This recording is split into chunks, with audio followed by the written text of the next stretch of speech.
What's going on, y'all? Welcome back to basketball, and more importantly, welcome back to Ideal Offseason. This is a series where I put the GM cap on for a little bit and help a team navigate through their offseason. Now, we try to keep this series as realistic as possible, meaning we take a look at each team's individual needs and try to help best guide them through their offseason, meaning if you're the Washington Wizards, you weren't a very good team this last year, but you got some interesting young guys that you're trying to develop, we're going to help you do that. Whereas if you're the Lakers and you got Luka and LeBron, well, then you're trying to win a championship, so we'd help you do that. And in this video, we've got the New Orleans Pelicans, who in recent days have they've been in the news. They've been in the news, maybe not for the best reasons, but I guess we'll see about that. But anyway, we're going to be helping them out today by going through their current roster, talking about their salary cap situation, what kind of draft picks they're working with. We're going to make some realistic trades, go through a mock draft, do free agency, all using realistic numbers and scenarios to best help the New Orleans Pelicans going forward.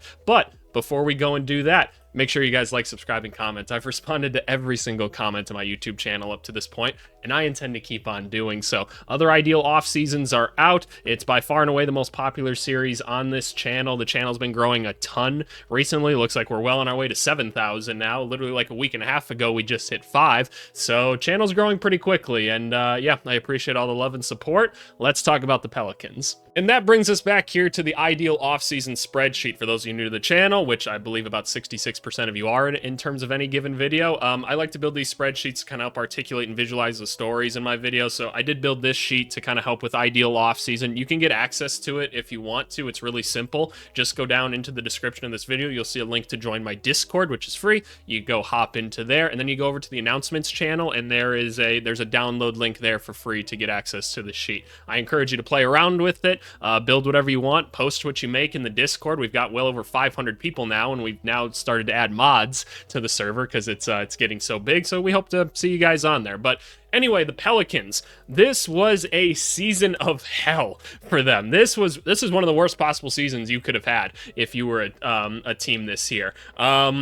Because here's why. You had a pretty promising roster going into the season. You were kind of looking around, you're like, okay, there's something going on here. There was a big question at the center position, and they ended up drafting an Yves Missy, who, like, he wasn't, like, bad this year. He was a rookie, right? He was a rookie, and he showed some promise, and that was exciting, right? But the problem was every single person on this team got injured. Like, every single person. It was astonishing. Like, I've never seen injuries at this scale before. It was absolutely insane, and honestly, it makes it really hard to evaluate the rest of the people on this team because the lineups were changing so constantly. Like, people were in and out, and people are playing somewhat injured, and then they're just, like, out, and so people had to play roles they weren't used to playing. It was a disaster. And you know what? Because of that, they really didn't win very many basketball games last year. It was pretty difficult for this team, especially as guys like Herb Jones, DeJounte Murray went down pretty early. CJ McCollum was a little bit in and out at times, dealing with some nagging stuff. Trey Murphy went down at a certain point. Zion was out for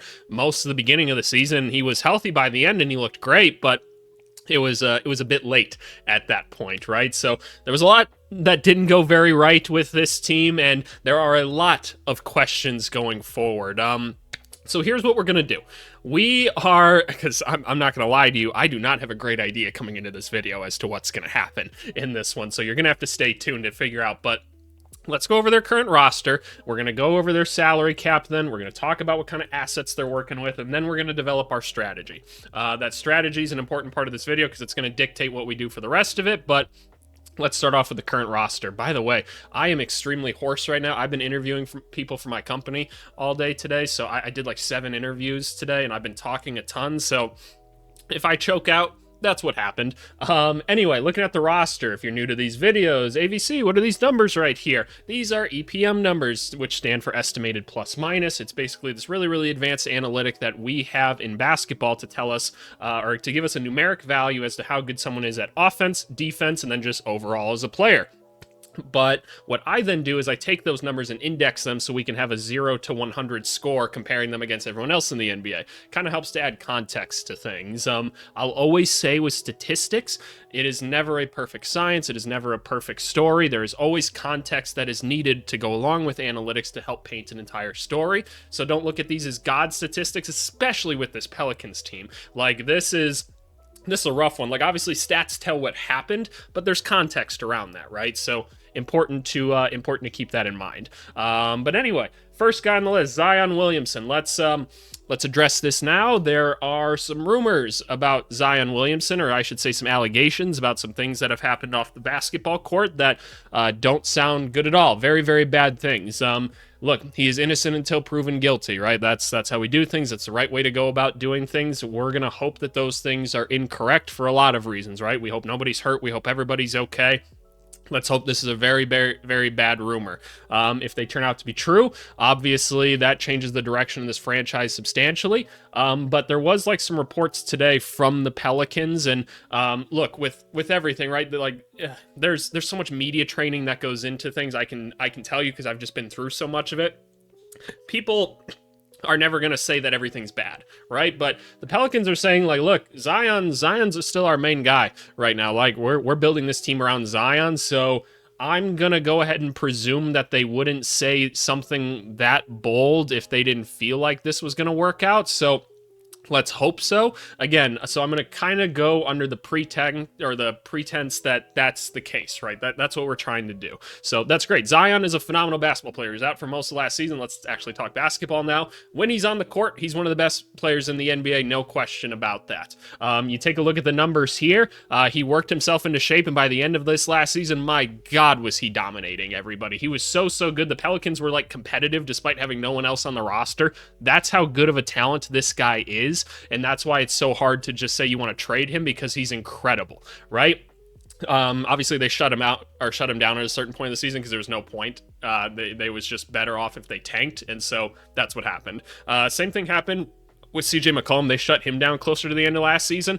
These numbers right here are kind of what you expect to see out of CJ. Dude is still a walking bucket. Defensively, he's a little bit rougher at this point. Throughout the season, shooting stayed pretty consistent as per usual. I remember when I was watching Pelicans games and stuff last year, like as soon as DeJounte Murray had to go down, he had to take on more of the ball handling duties. You saw some of his performances fluctuate a bit more. And again, the lineups differ a bunch. He's got a rookie center he's playing with. There's a lot going on with the team, but overall still an effective player, an expensive player on an expiring deal. DeJounte Murray, you just traded for him. We saw him very briefly, and he's hurt already. There's some doubts that he'll be ready for the beginning of next season, but he was out for like most of last season. It sucks. That's the second time that's happened to him, and he's a pretty explosive player, so you hope he recovers well. Don't care about these numbers too much. He just didn't play that much.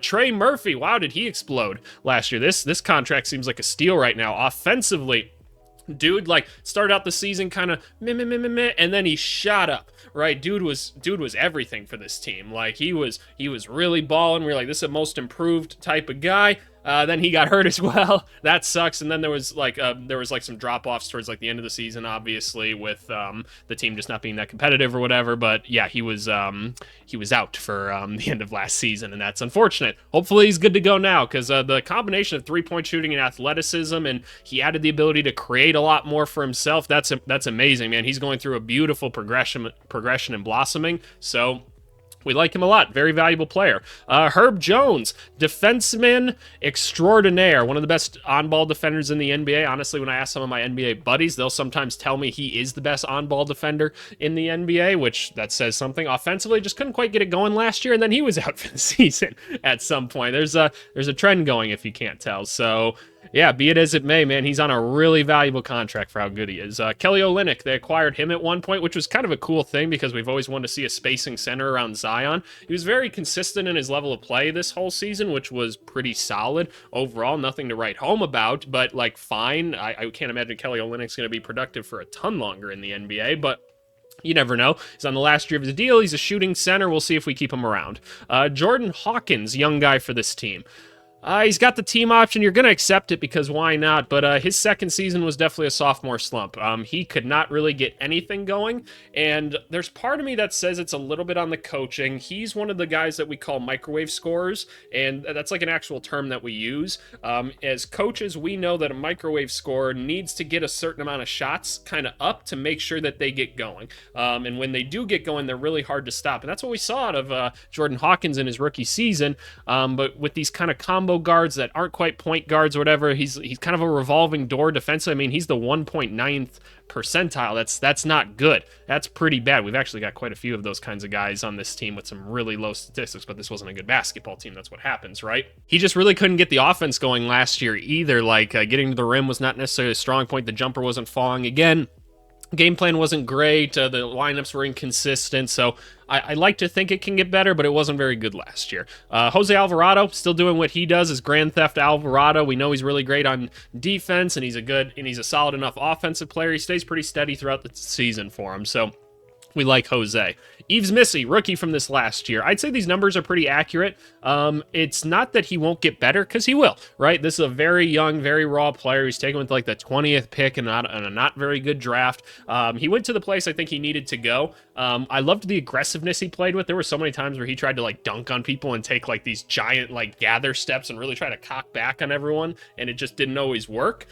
He just needs time. This is one of those guys that he's never going to have an expansive role in the NBA. It's going to be run, jump, dunk, block shots, right? That's probably what he's going to be good at. But he's just really raw right now. Give him a couple years, and this should be a really solid player for you in my mind. He was close. I don't remember if he averaged a double-double or he was really close to a double-double, which is, like, regardless, really impressive for a rookie, man. Extremely impressive.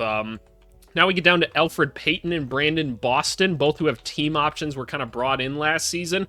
Neither of whom were extremely productive, except for Elfrid Payton got like every assist and wouldn't shoot the basketball. And in my elite pickup league, everybody compared me to, because I'd walk away with like 15 assists and 4 points. I like to pass the ball. It's what I like to do.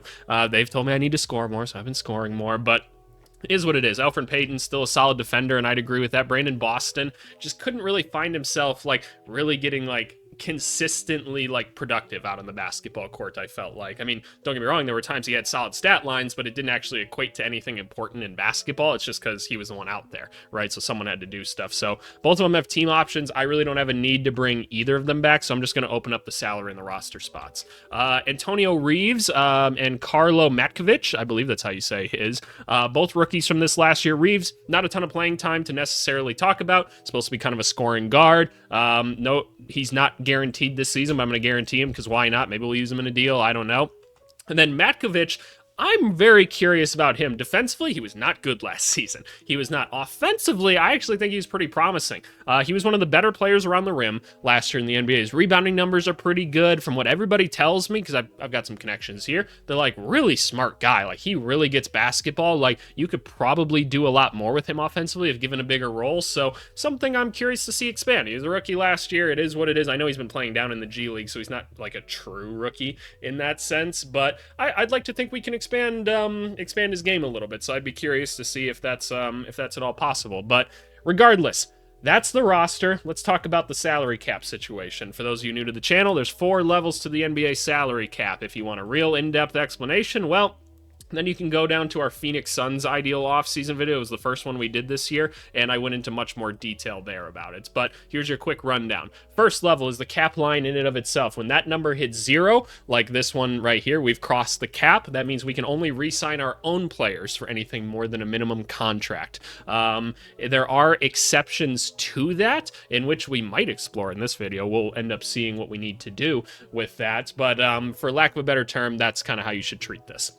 The luxury tax line. Once you cross over this line, your team gets more expensive to operate. So it's kind of a penalty on owners for having a good basketball team in a way. It's a way to, a lot of sports teams kind of do stuff like that, or sports leagues, except like baseball, right? Or they don't have like the repeat tax. I can't remember. They just don't have like a salary cap or something. I can't remember it all. Then we have the first and second apron. These are newer to the NBA. These were put in place to kind of help balance out the NBA and stop star players from being traded quite so much. Because once you cross into these, which in this case were $25 million from the first apron, $37 from the second, the NBA starts to choke you out. It says, can't make these trades anymore, can't sign these players, you don't get these exceptions anymore, you lose access to this draft pick, things like that. So it makes your life way more complicated to be in these. And you don't really want to be there unless you're a contending team and you know, like, hey, yeah, no, I'm good to go. I'm pretty happy with being here, because it's really hard to adjust your roster once you get into that. I don't see a reason we should be an apron team at all this next year. It sounds like, look, if Zion's on the team, I'm probably trying to be competitive. So I might be okay with going into the luxury tax. If we can avoid it, that'd be great. But I'm not opposed to going into it either. Again, this is ideal offseason, right? I'm trying to think ideally here. But yeah, we're probably going to avoid the aprons. I can't imagine we'll be that good. Anyway, draft pick wise, we've got some first round picks and interesting things to work with right now. We really do. We've got the 7th pick in this year's draft. That's the only pick we have. In future drafts, we have access to like swap with Milwaukee for their picks, and those have been a big topic of conversation because of the Giannis trades. If Giannis ends up getting traded, it's hard to imagine that we, as the Pelicans, aren't involved in this in some capacity, because if you're the Bucks and you're trading Giannis, you're probably blowing up your team to some extent, right?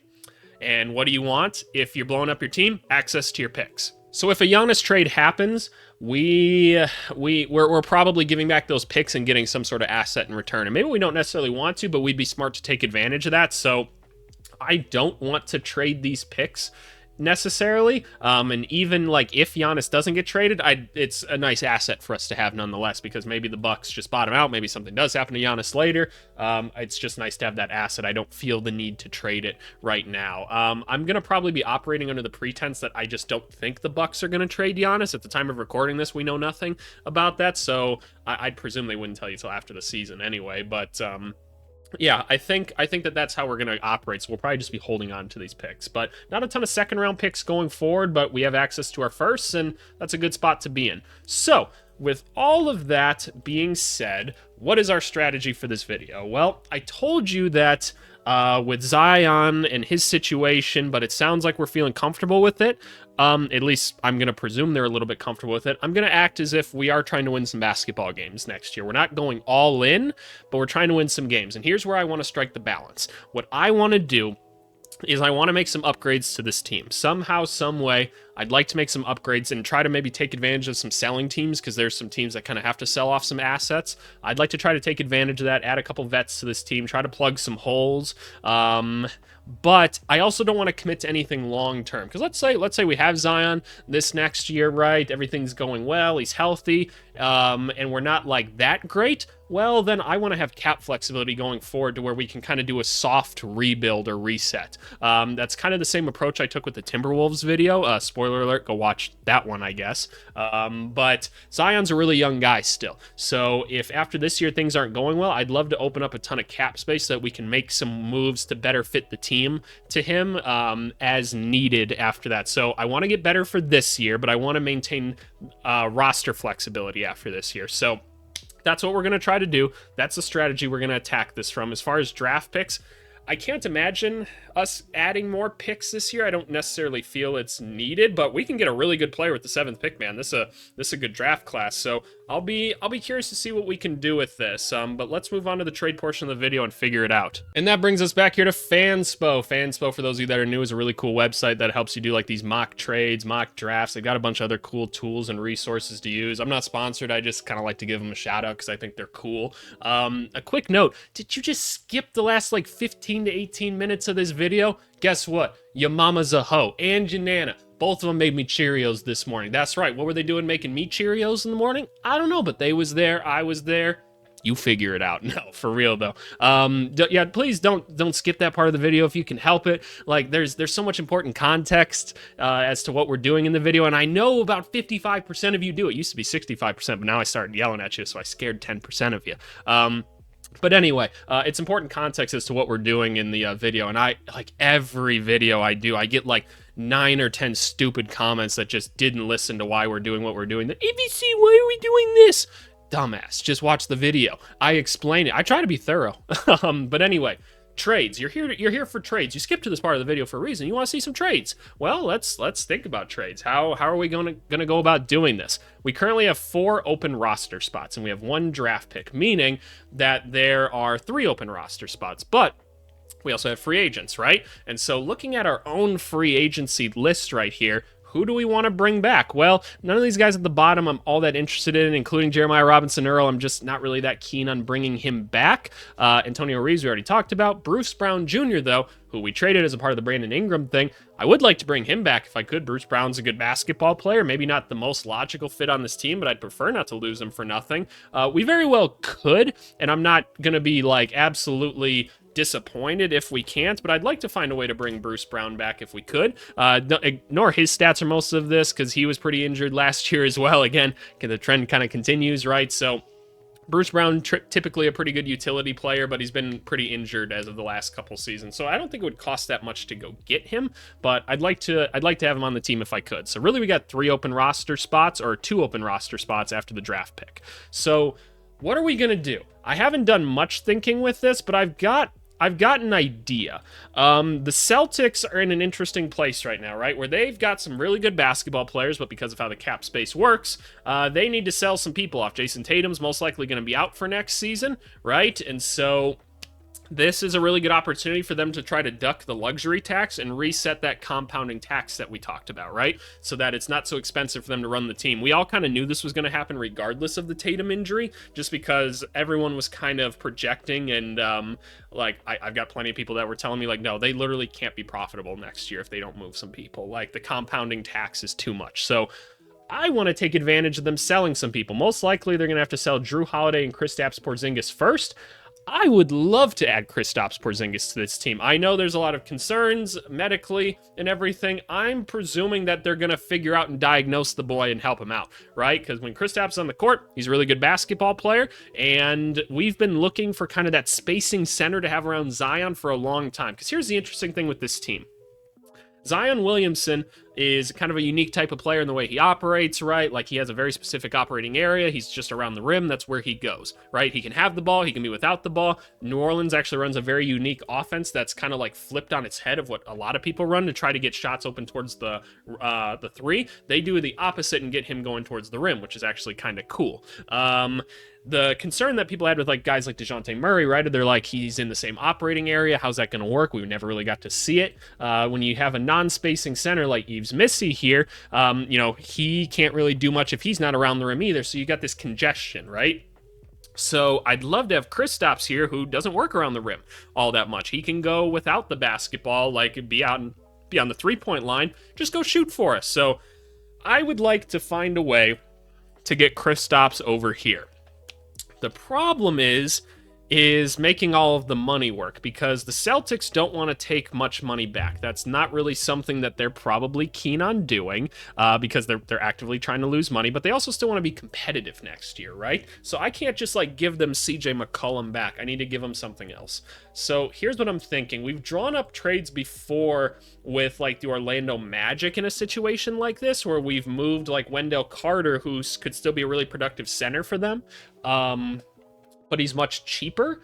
But here's my problem is I have to then move CJ McCollum over there, and I'm not sure taking on CJ McCollum is the best move for them. I think they'd rather go get more of a true point guard, and who knows when CJ McCollum starts to fall off a cliff. He is getting much older, and defensively he is pretty rough at this point, and I'm not sure it's going to get better just because of age and size.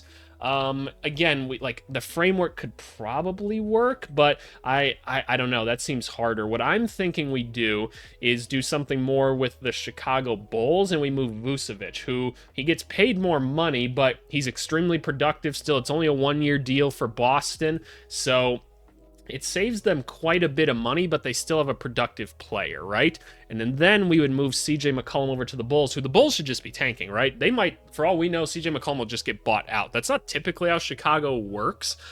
Traditionally, what happens is the Bulls just hold on to those people because they don't just like to pay any money. They don't have to. I feel like the last time I remember them doing a buyout, and correct me if I'm wrong, was Andrew Bynum during the Luol Deng trade. Maybe they didn't even buy him out. Maybe he just didn't play. I don't remember exactly. But yeah, there's a little trade to remember if you guys forgot about it. So CJ McCollum over there very well could play for them. I find it hard to believe that Kobe White and Josh Giddey will both be on this roster at the start of next season, and CJ McCollum could at least be that scorer to kind of play off of Josh Giddey. It'll be a lot easier to trade Kobe White than it will be Giddey, even though more people would maybe be interested in Giddey. But anyway, I think CJ McCollum could be the scorer that at least this team can have, so that Buzelis can play off of somebody. Giddey. I can't speak at this point. I told you I've been doing interviews all day. My mind is completely just mush at this point. So where are we at with this trade in and of itself? It's a failure. Okay, the numbers were actually a little bit closer than I thought. So we would need to cut $1.6 million from this. Okay, let's do something like this then. Like, you guys don't need Javon Carter. I can take Javon Carter back. And I think that that's probably okay in this. So let me take Javon Carter back to the Pelicans. We're gonna need some point guard help because of the DeJounte Murray thing, right? And then I'd like to get rid of some other things on my team here. But let's think this through. If you're the Celtics, you saved some money by getting off of Porzingis. You saved over $10 million, which is good. That's helping you drop below the aprons. You're going to need to make more moves, probably in the name of Derek White and Sam Hauser. Or not Derek White, Drew Holiday and Sam Hauser. So that's another 42 million. That gets you below the apron and potentially below the tax as well. So if you don't take back too much salary, you can make that work. So they're heading in the right direction. The Bulls. Just taking back CJ McCollum for Nikola Vucevic doesn't do much for them, so we need to incentivize them to do that. I think we got to give them a young player. I think we do, and I think it's going to be another guard because that's what we have to give them. So I think this is where we unfortunately part ways with a Jordan Hawkins, is my thought. Jordan Hawkins, interesting young player. I'm not saying I don't believe in him. Last year was pretty rough.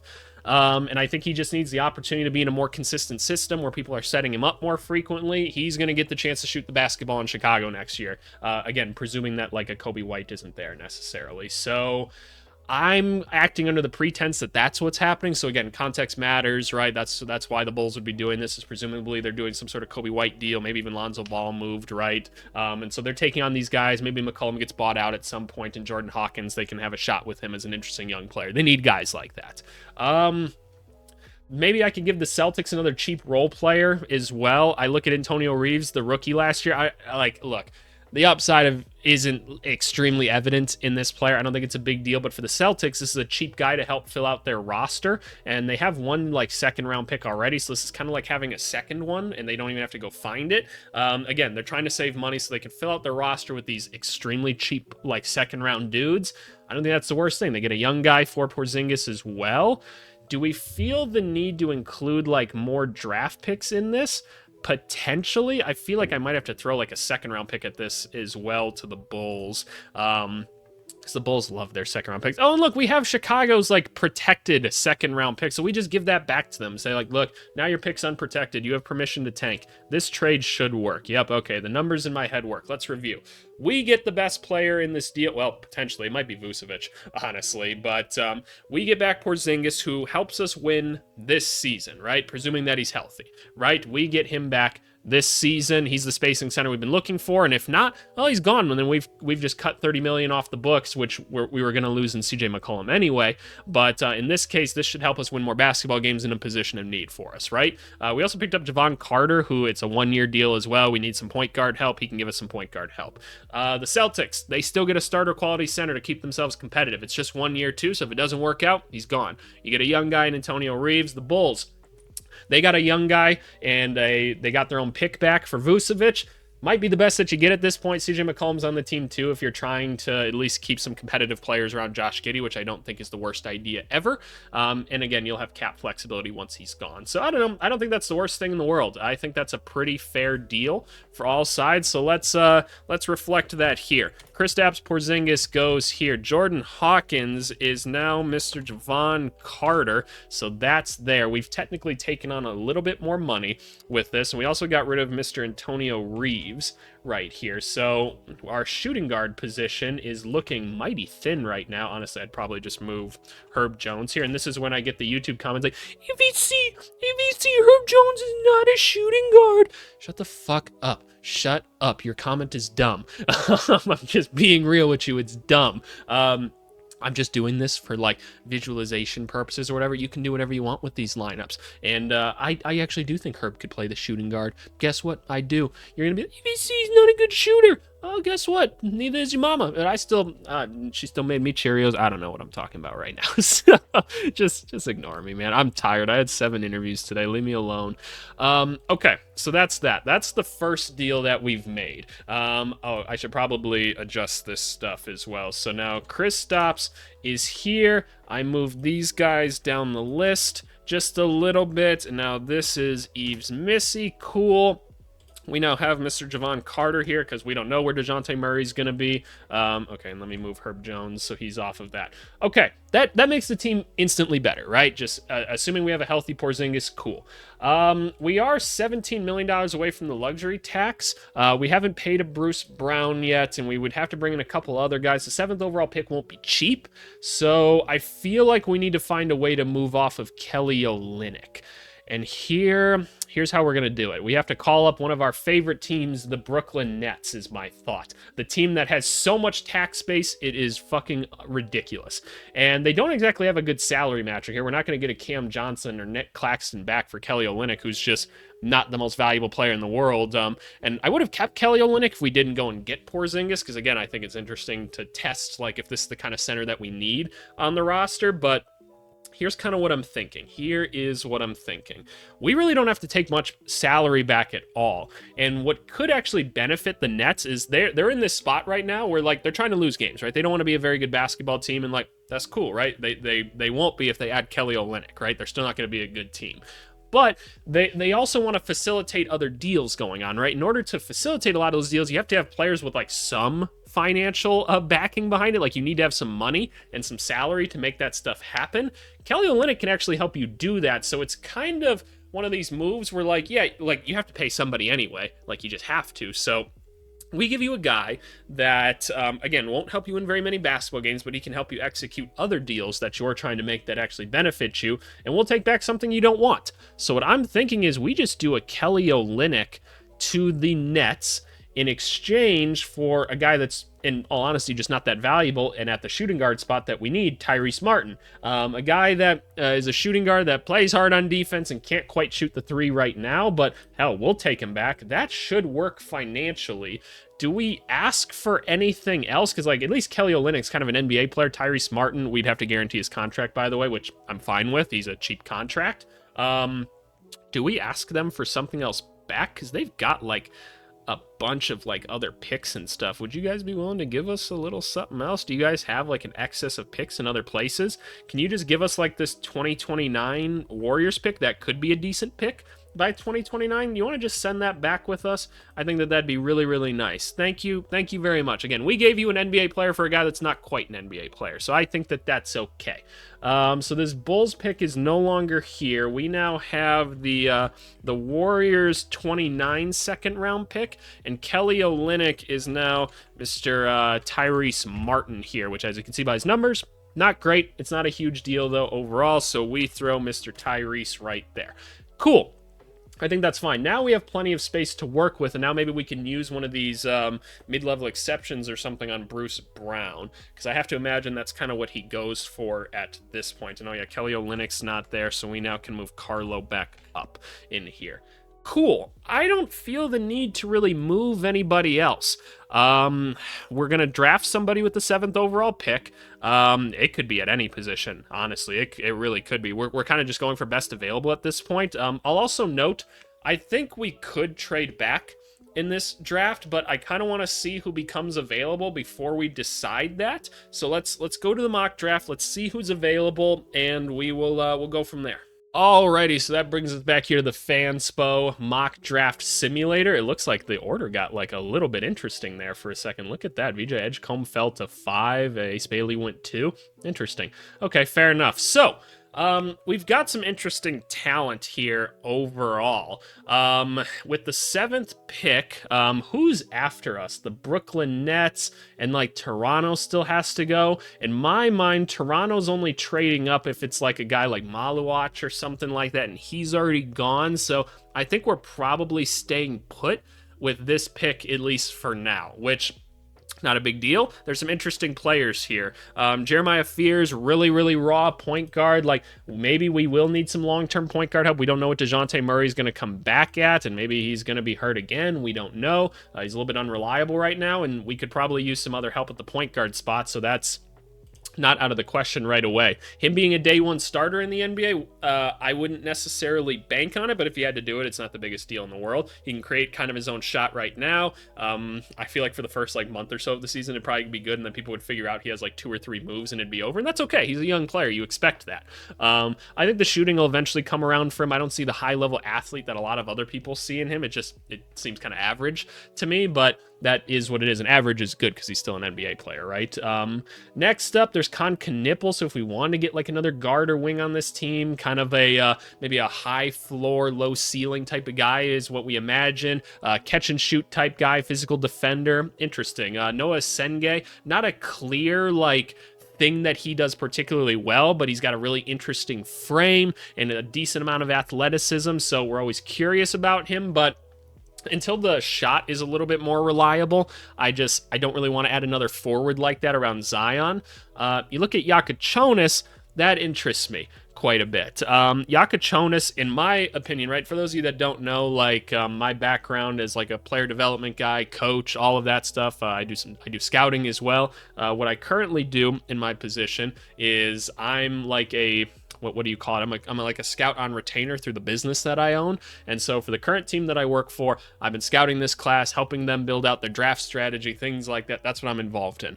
I think Kasparas Yakachonis is a really, really good player. I have him pretty high on my big board. I think he could be a day one starter in the NBA. I'm not telling you he's going to be phenomenal right away, but I think he'd be an elite playmaker day one. I think the 3-point shot is good enough. Some of the turnovers that you see, there's different types of turnovers in the NBA. There's like the ones where you're not reading the game well, and then there's ones that you're trying to force. He's got the forcing turnovers, which those get eliminated with time, right? He reads the game better than anyone else in this class. So I like being able to take Yakachonis and throw him on the court day one. He also showed he could play without the basketball a little bit. He had a little bit of creativeness and some of those step back shots. He can hit some tough ones. So I think what I want to do is for the 7th pick, take Kasparas Yakachonis. Alrighty, so Kasparas Yakachonis, his name doesn't even fit here. Let's expand that a little bit. He'd get this much money as the 7th overall pick for 4 years.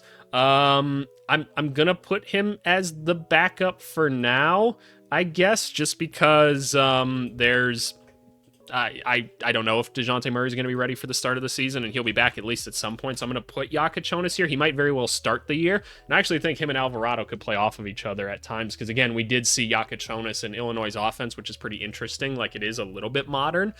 Saw him running off of some floppy actions or doing other things and being an okay catch and shoot player at times. Again, with any prospect, if you want them to be great right away, you're just not a good scout and you're not evaluating them correctly. But I think he'd be a pretty solid contributor day one, and I think he can be a really nice starting point guard in the NBA for a long time. So I would be excited to put him on this team. I don't know why this little visual glitch is happening. Let's just do that to fix it. Beautiful. So that's the draft. Pretty plain, pretty simple. We didn't end up going and getting any other picks. Free agency is where things start to get just a little bit interesting now. Alrighty, so free agency is here. And so we've got a couple roster spots to fill still, and we still have to talk about Bruce Brown. So here's where things get interesting, right?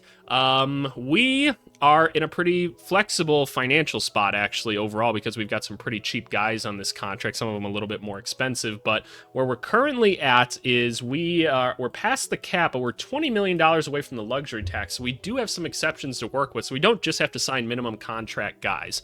If I remember correctly, it's the non-taxpayer middle level exception is what we have access to right now, which is about $12.5 million.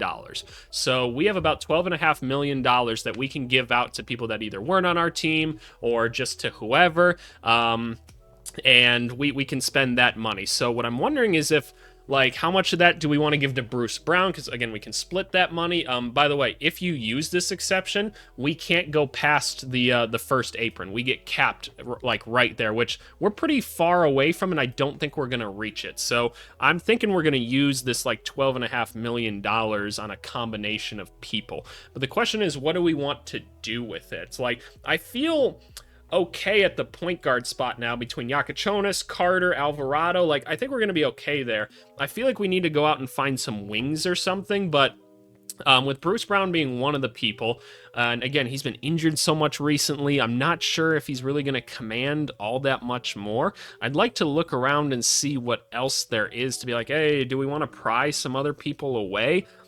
With something, I'm not so sure. Like, maybe it's a Luke Kennard. I could see that. Like, maybe we just give it all to a Karis LeVert. I feel like he might get more from the Hawks, though, so I'm not so sure. There's Chris Boucher, who could be a big that gets some sort of portion of that exception. I could see that, but what are we kind of thinking here? Where do we want to go with this? Trey Jones is interesting. I don't think we necessarily need a guy at that position though. So there's a couple options here. It's not going to be like a Malik Beasley. He's going to go for more in my mind. We could throw it all at Nickeil Alexander-Walker. Potentially we could throw some at like an Amir Coffey.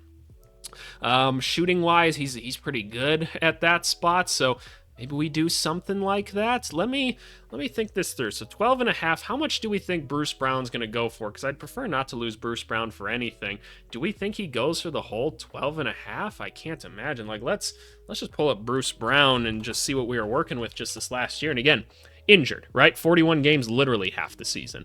8 points a game, shooting at a 33% from three. He's never been like elite from there, but he's had some good seasons in low quantities. Actually, this season was pretty solid with Denver. The field goal percentage wasn't that great. Obviously, everything else is a little bit messy just because injuries, right? It's totally understandable, but there's been a lot of them, so I don't think we have to give him a ton. Can we say that we're giving him like 8 to 10, something like that? Is 9 million appropriate? Maybe 8.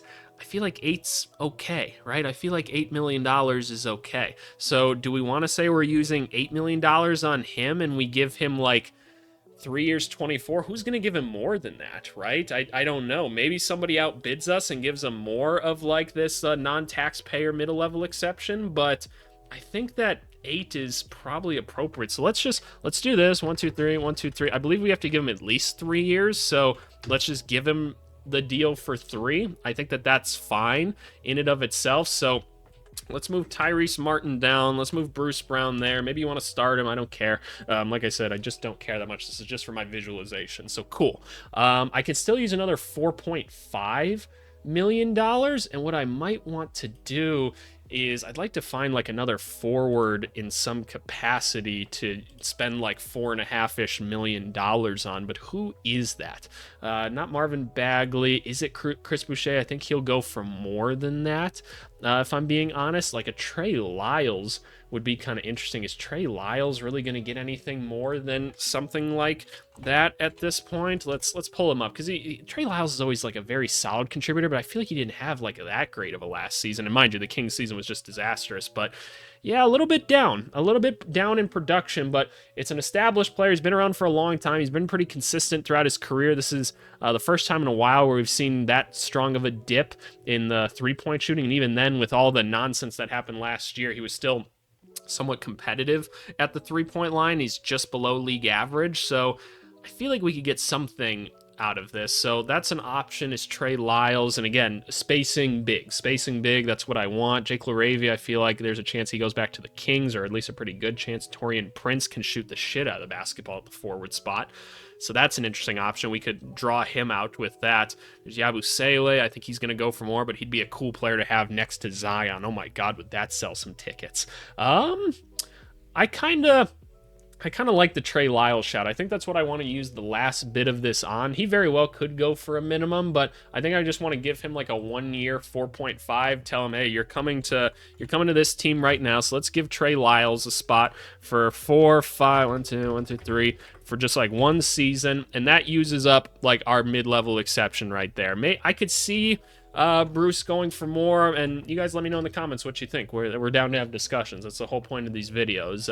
Make sure you have discussions. Okay, 2 roster spots left.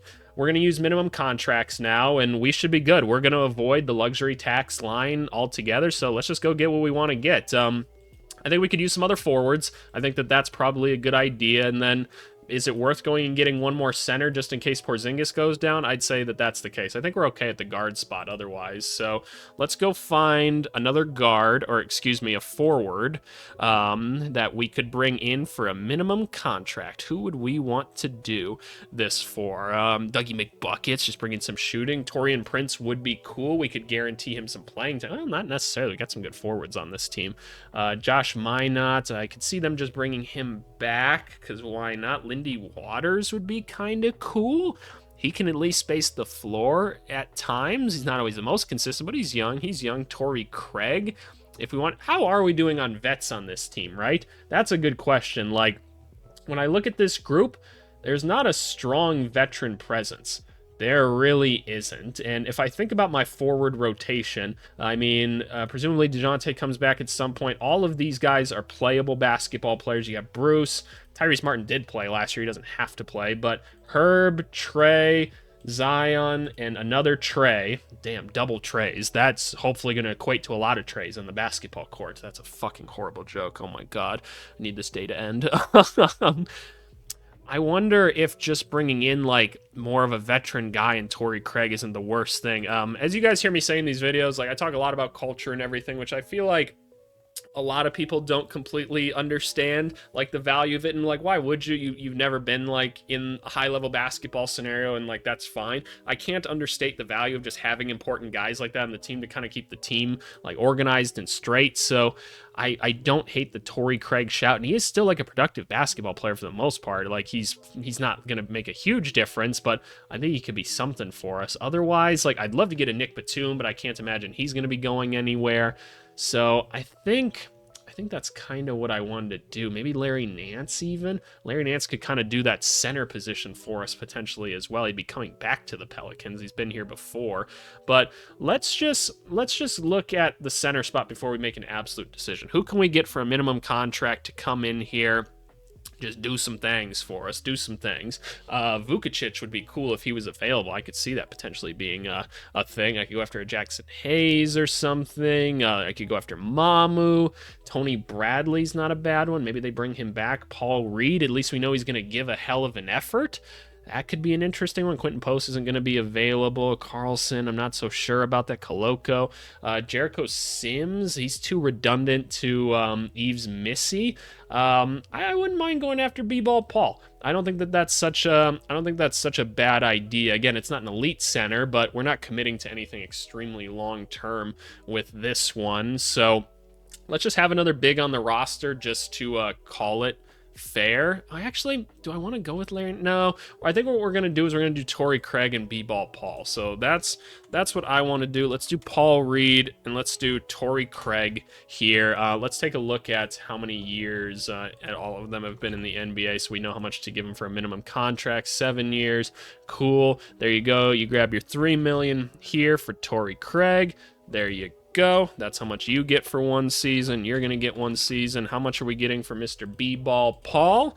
I just love that name, by the way, B-Ball Paul. It's a hilarious one. So 4 years. Okay, yeah, and he's extra cheap, so that's cool. By the way, you don't have to fill out the whole roster even if you don't want to, but for the sake of the exercise, I think it's kind of fun. So if you wanted to get rid of a roster spot, I don't blame you. I really don't. So then let's throw like a Torrey Craig here or something. And then this right here is your 2025-2026 New Orleans Pelicans. Wow, this was something. Let's recap everything that we did. We're taking advantage of the Boston Celtics right now and the fact that they've got to sell some good players. We're putting Porzingis, the spacing center we've always wanted, next to Zion because we're going to try to at least win some games this year. But most importantly, what we did when eliminating like some salaries, we kept ourselves very flexible because after this year, if everything just goes to shit and we need to pivot really, really quick as a team, boom, he's gone. Boom, he's gone. Boom, he's gone, right? All of these guys gone. Now, all of a sudden, we're back in a pretty good situation with the cap space, which is pretty favorable. So we're happy with that. We're absolutely happy with that. We've got positive cap standing for once, and we're more flexible to make moves as needed. That's great. So we could do a soft retool, or who knows, maybe Zion is gone at that point. I don't know. It's hard to trade a talent like that. In the draft, we took Kasparas Yakachonis, a guy that might just start day one for us. I think he'd potentially be good enough to do so. Obviously, we have to wait and see once he gets to the NBA, but in my evaluation, I think he could, in case DeJounte Murray's not ready to go. Once DeJounte Murray is ready, we obviously throw him back into the lineup because he's a very good basketball player. We got a bunch of other cheap contracts to kind of try and mitigate the rest of the roster. We brought Bruce Brown back. We think Trey Lyles can be a nice rotation piece for us. Yves Missy, we still want to get him on the basketball court developing. It is probably asking him too much to be a starter right now, so I'm glad he can be a bench player. And overall, this team should be competitive next season, but we're not locked into anything long term. We'll still be able to be flexible, make moves. We didn't even hit the luxury tax. I think this is good for the Pelicans, and I know it's not the prettiest thing ever, but this team is in kind of this weird state of flux, so we have to maintain flexibility. So overall, I'm happy with it, but let me know your comments down below. As always, try to be respectful in those comments. Go read the rules of the comments. They're down in the description of the video, because I know we have a lot of new viewers, and I want you guys to know why we do what we do, trying to uphold my own culture here. But yeah, let's move on to the comments of the video. Alrighty, I'll comment to the video, and actually 2 comments that I found like right away come on the Minnesota Timberwolves ideal off season right here. As always, go watch the other ideal off seasons and stuff like that. The Do They Fit in the NBA series videos, they're a ton of fun. The Cedric Coward one's doing really good. That's no surprise whatsoever. People are very curious about him. But anyway, the 2 comments. The first one from Dwayne Sessions 5969 is a very frequent commenter. He said, "All right, at this point, I don't skipped the last however many minutes, not the best grammar, but none of you people have good grammar in the comments, minutes people usually skip per video. I am asking for a subscriber max contract. You will be hearing from my lawyer, buddy. I will also opt in my subscriber option at the end of the contract, so you can't stop me." Great video, AVC. Elite comment, very, very well done. You're deserving of that max contract, so you know what? Fair enough. Good for you. And I think someone else jumped in on it. Yeah, Liam jumped in. He's a frequent commenter as well, saying, "I also want the Supermax." So apparently we are now over the second apron on the channel. That's unfortunate. The other one was from S.G. Wallner right here. He said, "I did skip the trades, but it's your fault," gasp, "because you put Lonzo in the thumbnail." So apparently I tempted him too much. My thumbnails are almost never actually accurate. They're just to like tease you guys as to what might happen. There's usually like one of them that's correct into like something that we'll do, but I never try to make it that obvious. He said, "And my kids are about to wake up," which, like, fair. You gotta do what you gotta do at the end of the day. So I appreciate it. I always try to point you guys to that part of the video, because again, it is important context as to what we're doing. But anyway, I appreciate you guys as always. If you want access to the ideal off-season spreadsheet, again, go to the Discord in the description here. Pretty easy to get to it, and then you just go to the announcements channel and download it there. As always, I appreciate you guys, and we'll talk to you later. Thanks so much. Bye.